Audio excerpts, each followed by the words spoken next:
Assalamualaikum warahmatullahi wabarakatuh. Innal hamdalillah nahmaduhu wa nasta'inuhu wa nastaghfiruh wa na'udzu billahi min syururi anfusina wa min sayyiati a'malina may yahdihillahu fala mudilla lahu wa may yudlil fala hadiya lahu. Asyhadu an la ilaha illallah wa la syarika lahu wa asyhadu anna Muhammadan abduhu wa rasuluh wa raditu billahi rabban wa islami dinan Muhammadar rasulullah. Subhanaka la ilma lana illa ma 'allamtana innaka antal alimul hakim. Wassalamualaikum warahmatullahi wabarakatuh. Alhamdulillah, segala puji bagi Allah. Mari kita haturkan rasa syukur kita atas segala nikmat dan karunia yang diberikan pada kita. Alhamdulillah, hari ini kita sudah memasuki pertengahan dari bulan Ramadan. Semoga aktivitas kita sepanjang bulan Ramadan mulai hari pertama sampai saat ini Allah senantiasa memberikan kemudahan bagi kita selalu istiqomah, dan kita semoga apapun yang kita kerjakan menjadi amal soleh dalam kehidupan kita. Wassalamualaikum. Mari kita lanjut kembali taklim kita, pelajaran kita tentang bagaimana kita memahami tentang sholat yang kita kerjakan. Kali ini tema kita adalah membahas tentang surat Al-Fatihah. Di dalam hadis Nabi yang ditakhrij oleh Imam Muslim, di hadis nomor 598, Abu Hurairah telah menuturkan sebuah riwayat yang insya Allah kita harapkan kita bisa memahami tentang surat Al-Fatihah ini. Di dalam hadis ini Abu Hurairah menuturkan bahwa ketika kita membaca surat Al-Fatihah, maka di situ sebenarnya yang harus kita pahami adalah bahwa kita terjadi dialog di antara kita dan Allah. Karena berdasarkan penuturan baginda Rasulullah SAW, beliau pernah bersabda, qasamtu shalah baini wa baina abdi. Saya telah membagi salat itu untuk aku dan untuk hambaku dengan dua bagian. Dan untuk hambaku apa yang ia akan minta. Maka ketika seseorang itu membaca Alhamdulillahirabbil alamin, maka di situ Allah menjawab dengan kalimat hamadani abdi. Jadi ketika kita mengucap kalimat Alhamdulillahirabbil alamin, segala puji bagi Allah, Tuhan yang mengatur alam semesta, maka Allah menjawab dengan hamadani abdi, hambaku telah memujiku. Ini sebuah dialog yang perlu kita pahami. Jadi mari kita coba biasakan ketika kita sholat, pembacaan surat Al-Fatihah itu khususnya mari kita baca dengan pelan, jangan terburu-buru agar cepat selesai, tetapi mari kita coba kondisikan sehingga kita bisa memahami apa yang kita baca. Dan ketika seorang hamba mengucap kalimat Ar-Rahmanir Rahim, maka Allah menjawab dengan kalimat Asna alayya abdi, hambaku menyanjungku. Jadi ketika kita membaca kalimat Ar-Rahmanir Rahim yang artinya Maha Pengasih lagi Maha Penyayang, maka di situ Allah menjawab dengan Asna alayya abdi, hambaku telah menyanjungku. Ini termasuk juga pemahaman yang harus coba kita tingkatkan kualitasnya. Dan ketika seorang hamba mengucap kalimat Maliki Yaumiddin, yang artinya yang merajai hari pembalasan atau yang memiliki hari pembalasan, maka Allah menjawab dengan kalimat Majjadani abdi, hambaku telah mengagungkan aku. Ini pemahaman yang perlu kita tekankan dalam diri kita. Jadi surat Al-Fatihah yang menurut kita itu bacaan yang simpel, sederhana, tetapi di situ terkandung sebuah dialog yang perlu kita kuatkan pemahaman kita. Sehingga ketika kita membaca surat Al-Fatihah itu memang kita sudah betul-betul sadar bahwa ada dialog di antara kita dan Sang Pencipta. Kita mohon, ayo kita coba kuatkan pemahaman kita sehingga ketika kita membaca minimal surat Al-Fatihah itu kita sudah bisa mendapatkan pemahaman dari apa yang kita baca. Ketika seorang hamba mengucap kalimat iyyaka na'budu wa iyyaka nasta'in, hanya kepadamu kami menyembah dan hanya kepadamu kami mohon pertolongan, maka Allah menjawab hadza baini wa baina abdi wa li abdi ma sa'al.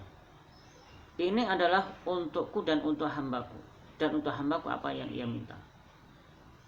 Dan ketika seorang hamba mengucap kalimat ihdinas shiratal mustaqim siratal ladzina an'amta 'alaihim ghairil maghdubi 'alaihim waladdallin, maka Allah menjawab hadza li abdi wa li abdi ma sa'al. Ini adalah untuk hambaku dan untuk hambaku apa yang ia minta.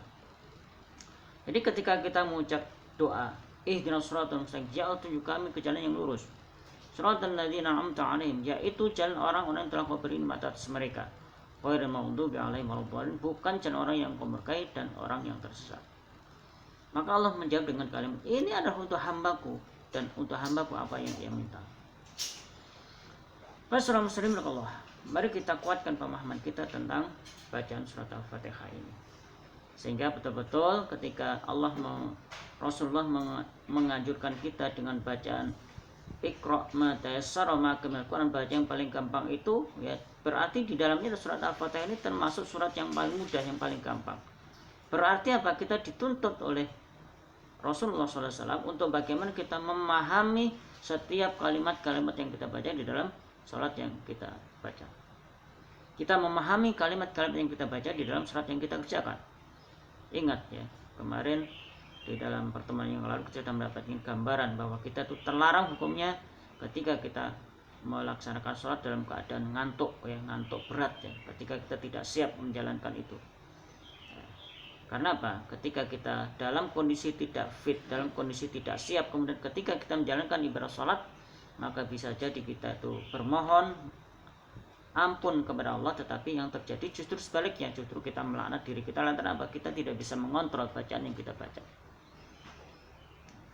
Kemudian dikuatkan dalam Al-Quran, ya, dalam Al-Quran ayat yang menyatakan bahwa kita itu tidak boleh menjalankan sholat, mendekati sholat di saat kita dalam keadaan mabuk.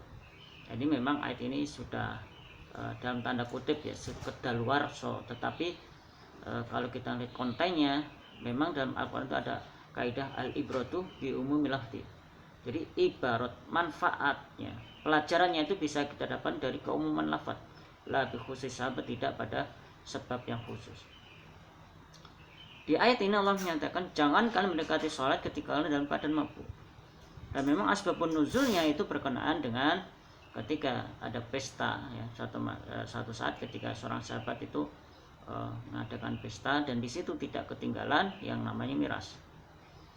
Dan ketika dalam pesta itu datang waktu sholat, kemudian salah seorang mereka menjadi imam, dan ketika membaca surat Al-Kafirun maka mereka muter-muter dan tidak bisa menyelesaikan bacaan. Kemudian turunlah atau larangan untuk mendekati sholat ketika dalam keadaan mabuk. Dan fase berikutnya fase berikutnya ketika itu kemudian Rasul menyatakan bahwa sesungguhnya khamr dan judi itu adalah sesuatu yang harus ditinggalkan. Karena itulah masyarakat muslimin, kita harus paham bahwa persoalan ibadah ini adalah persoalan yang harus kita lakukan dengan sungguh-sungguh. Karena kita tidak bisa begitu saja mengabaikan perintah ibadah ini lantaran apa? Tugas hidup kita itu tidak lain dan tidak bukan adalah untuk beribadah kepada Allah. Coba lihat dalam surat Az-Zariyat ya. Allah sudah menyatakan wa ma khalaqul jinna wal insa illa liya'budun. Tidaklah aku ciptakan jin dan manusia melainkan hanya untuk beribadah kepadaku.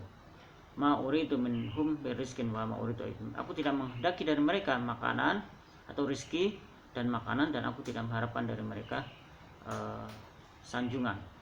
Karena hakikatnya sesungguhnya akulah yang memberikan rezeki, dzul quwwatil matin, yang memiliki kekuatan yang sangat kuat. Jadi dalam konteks seperti ini kita harus paham ibadah itu harus dilakukan dengan sungguh-sungguh, dan di dalam kesungguhan kita itu diantaranya adalah didasari dengan pemahaman. Nah itu ayo kita coba benahi kembali, mumpung kita berada pada bulan Ramadan ya, kita lakukan tarbiyah Ramadan dengan pemahaman yang benar, sehingga nanti ketika kita keluar Ramadan ya, esensi dari puasa Ramadan, hikmah Ramadan adalah menjadi pribadi yang mutakin itu akan bisa kita dapatkan. Semoga menjadi catatan kita bersama, dan kita berharap semoga Allah masih memberikan kekuatan pada kita, memberikan kesabaran pada kita, memberikan keikhlasan pada kita untuk bagaimana kita secara istiqomah menjadikan diri kita orang-orang yang muttaqin. Karena target kita itu adalah la'allakum muttaqun. Mudah-mudahan semoga kita menjadi orang yang muttaqin, orang yang bertakwa. Semoga ini menjadi catatan kita, dan mari kita tutup dengan bacaan hamdalah. Alhamdulillahirabbil alamin. Subhanakallahumma bihamdika asyhadu an la ilaha illa anta astaghfiruka wa atubu ilaik. Assalamualaikum warahmatullahi wabarakatuh.